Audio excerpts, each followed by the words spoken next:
way I'ma let you stop me from causing man. When I say I'ma do something, I do it. I don't give a damn what you think. I'm doing this for me. So fuck the world. Jemi pra në Inda Hood edhe sot vera po thuaj se ka ardhur dhe pse s'po e kuptojmë në njërë bishi, në njërë është ngrohtë, gjithsesi unë që t'jem brenda, që t'jem në rregull, tash po zhvishem pak, po e heq sa gjëra të tepërta.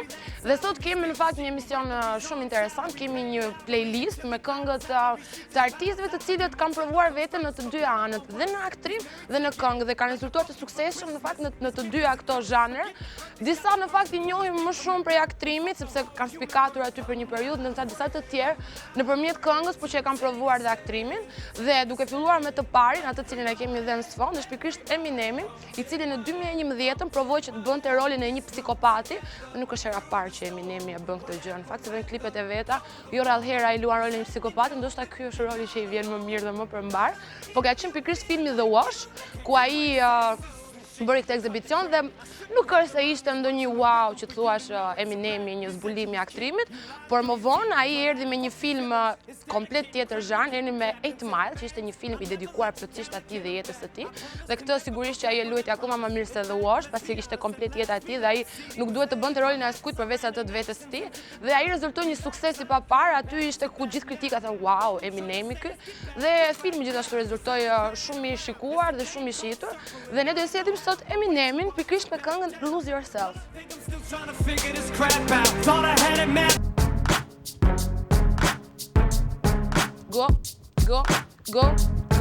Go 50 Centi.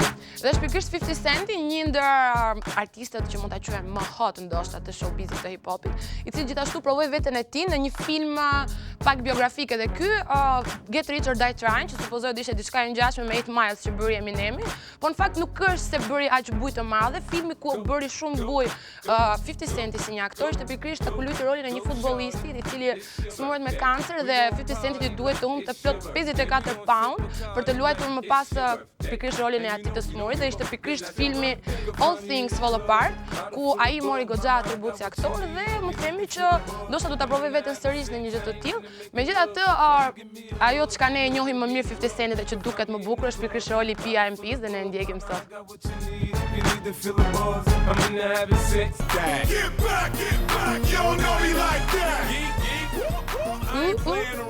Ludacris, artisti i cili shumë njerëz në fakt mendojnë që është aktor, ata që nuk janë shumë të informuar mbi muzikën. Dhe ata që e njohin si rapist, po ashtu e dashurojnë dhe si aktor. Është artisti i cili ka zënë vend shumë mirë në aktrim. Ai është në shumë filma dhe në fillimet e tij në fakt ku ai u bë shumë i famshëm, ka qenë pikërisht në filmin Too Fast and Too Furious në 2003, ku më pas ai mori pjesë dhe në filmet e tjera, në 4, 5, 6, 7 dhe rezultoi shumë i suksesshëm, por nuk është vetëm tipologjia e roleve që ai ka luajtur. Në fakt Ludacrisi mund ta gjesh në role shumë serioze, mund ta gjesh në role karagjose, mund ta gjesh edhe në filma romantik, siç ka qenë dhe filmi New Year's Eve, ku ai shikohet në një aspekt komplet ndryshe. Ludacris ka bërë gjithçka të mundshme, he shaked his money maker everywhere for movie. Money maker për ata që e dinë është në Amerikë quhet diçka mrapa. Megjithatë, Ludacris duket se nuk do ndalet me filmat, por ne do e ndjekim sot me muzikën e Ndahut sigurisht.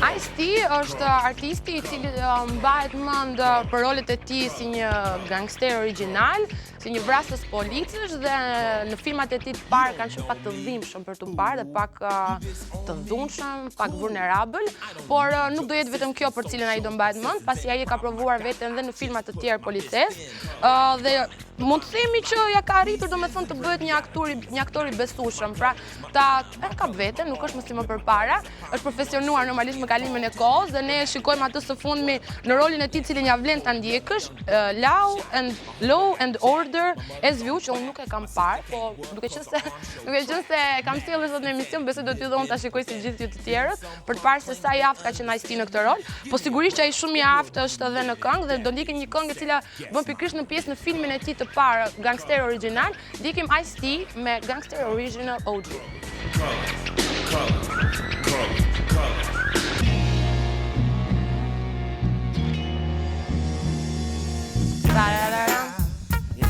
Dhe është pikërisht kënga legjendare e Snoop Doggut, Snoopy Snoop, Snoop Lion, DJ Snoop Dogg, sido që ta ketë emrin dhe sido që ta thrasim ne Snoop Doggun, është artisti i cili në çdo film që shkon, pavarësisht se sa i rëndësishëm mund të jetë roli i tij, ai nuk kalon pa vënë re. Pra dhe sikur ai të jetë thjesht kalimtar aty ke filmi, gjithmonë do thuhet që merr pjesë në film edhe Snoop Doggu.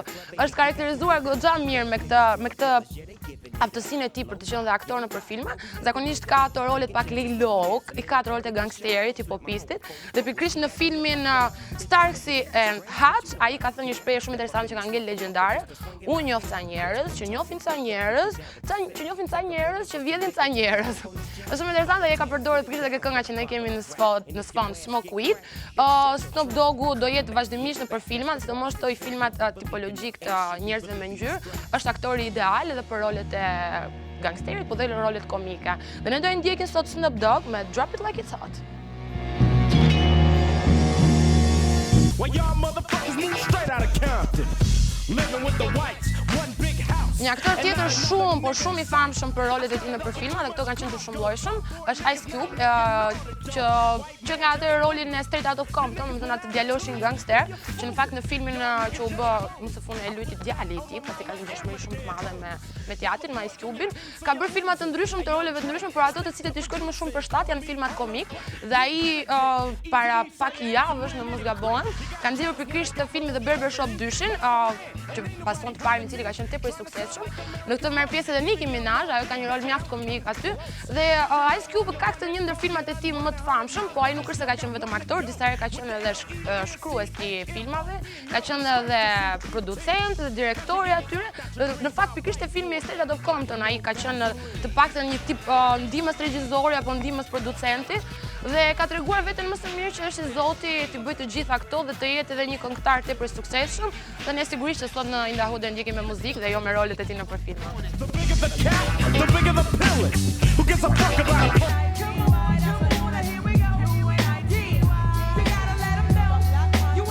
Dhe nuk ishte që t'i mungon të kësaj playliste, sigurisht të një aktore ose një repere femër, Queen Latifah, e cila dhe filmi që përmenda pak më parë The Barbershop 2-shi, është pjesëmarrëse aty. Queen Latifah është një ndër ato këngëtaret e vetme mund të themi që është pak shumë gangsta. Ajo ka gjithashtu aftësitë e saj në beatbox, ka luajtur në mos gaboj filmi i saj i parë ka qenë Spike Lee në 1991, dhe më vonë në filmin Chicago ka marrë pjesë në filma të cilët kanë qenë nominuar për çmime Oscar, dhe duhet themi që Queen Latifah është cilësuar si një ndër personazhet femra më pozitive të botës së hip-hopit, dhe kjo është një atribut shumë i madh, pasi ti je pozitiv në hip-hop është çike vështirë, me thënë vërtetën, sidomos kur je femër që je tepër e paragjykuar. Megjithatë ne do ndjekim Queen Latifah me Go Ahead.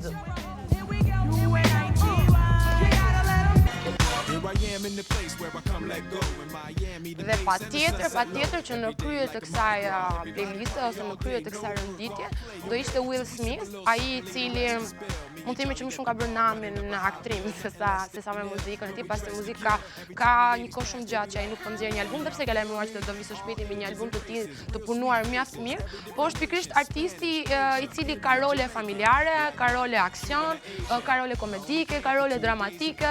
Është ai i cili ka marrë edhe nominime për aktrimet e tij, sigurisht që ne të gjithë e njohim me serialin The Prince of Bel-Air, një serial që shumë i ndjekur në vitet e atëherë, në vitet 90, në mos gaboj, kam qenë shumë e vogël në fakt kur e ndiqja, por së fundmi atij u dha një çmim tepër i rëndësishëm ende për karrierën e tij, pikërisht në ndarjen e çmimeve të MTV-s, ai mori çmimin e kontributit, çmimin e karrierës, pra duke qenë se ai ka mjaft vite që kontribon në aktrim dhe në muzikë, ai nga MTV-ja mori të çmim që mendoj është më së i merituar, dhe ne pikërisht me Will Smith e mbyllim emisionin për sot.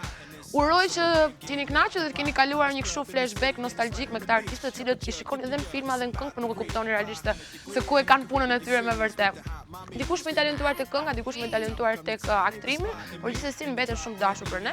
Ne sigurisht vim javën që vjen me një playlist akoma më interesante se kjo, dhe unë i dhe lënë në shoqërinë e Will Smith.